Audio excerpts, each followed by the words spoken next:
இப்போ பாருங்கள், பருப்பில் இருக்கிற தோல் எல்லாம் இல்லாமல் நல்லா சுத்தமாக இருக்குது.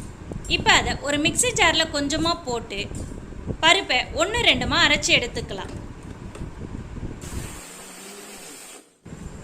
இப்போ இன்னும் இருக்கிற எல்லா பருப்புமே இந்த மாதிரி 1-2 அரைச்சி எடுத்துப்போம். இப்போ மாவு வெந்துடுச்சான்னு இட்லி குண்டான திறந்து பார்க்கலாம். அநேகமாக இது வெந்துட்டுருக்கும். ஏன்னா இட்லி குண்டான திறக்கிறதுக்கு முன்னாடியே வாசனை வந்துட்டு இருந்தது. இப்போ இட்லி குண்டான திறந்ததுக்கப்புறம் கேழ்வரகு மாவோட வாசனை நல்லா கமகமன்னு வருதுங்க. இப்போ கரண்டியோட பின்பக்கத்தில் இந்த மாதிரி கொஞ்சம் மாவை எடுத்து அதை உருட்டி பார்த்தோம்னா மாவு வெந்துடுச்சா இல்லையான்னு தெரியும்.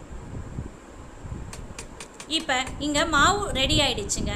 இப்போ அதை வேற ஒரு பாத்திரத்தில் மாற்றிக்கலாம்.